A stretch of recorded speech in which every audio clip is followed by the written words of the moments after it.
दो बहनों की शादी एक ही दिन होती है। छोटी बहन की शादी हैचेंग के अरबती रईस से होती है, जबकि बड़ी बहन की शादी एक बिल्कुल गरीब गांव के मछली बेचने वाले युवक से हो जाती है। जब छोटी बहन ने देखा कि बड़ी बहन के ससुराल वाले सिर्फ एक पुरानी सी वैन लेकर आए हैं, तो वह ताना मारने लगी, इतने बड़े दिन पर सिर्फ एक माल ढोने वाली वैन, ये कैसी बदबू है। अरे मछली वाले भाई, तुम तो अपने उस देहाती बदबूदार मछली बेचने वाले के साथ ही जाओ। उसे क्या पता था कि वैन में आने वाला परिवार रोल्स रॉयस में आने वालों से कहीं ज्यादा अमीर था। बड़ी बहन जैसे ही घर के दरवाजे पर पहुंची, उसने देखा कि उसकी सास रोल्स रॉयस पर नमकीन मछली सुखा रही है। जब वह अंदर खाने बैठी तो उसने पाया कि घर की सारी चॉपस्टिक शुद्ध चांदी की बनी हुई थी। मेज पर रखे खाने को देखकर वह और भी हैरान रह गई। स्नो यान, पीच गम और किंग क्रैब। उसने यूं ही अबालोन का एक कॉर लिया तो पाया कि यह मिशेलिन रेस्टोरेंट से भी ज्यादा स्वादिष्ट है। सास मुस्कुराकर बोली, अरे इसमें क्या खास है, ये तो हमारे गाँव का साधारण खाना है। यह सुनकर लड़की को शक होने लगा कि उसके नए पति की पहचान शायद इतनी साधारण नहीं है।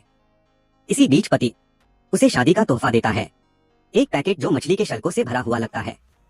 लड़की ने उसे देखा तो थोड़ा असहज हो गई, लेकिन फिर सोचा अब शादी हो चुकी है, अगर मछली के अंडे भी दिए हों तो भी मुस्कुराकर लेना पड़ेगा।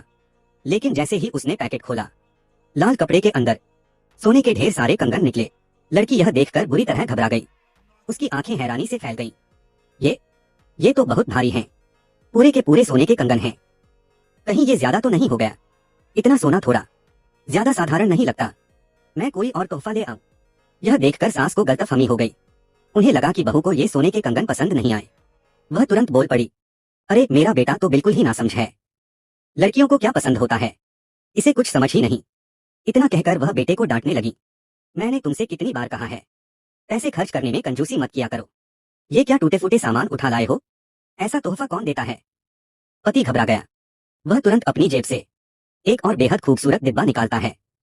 लड़की ने जैसे ही डिब्बा खोला, उसके होश उड़ गए। अंदर पूरी की पूरी बड़ी भी हीरों की एक डिब्बी भरी हुई थी। लड़की बोल ही नहीं पा रही थी।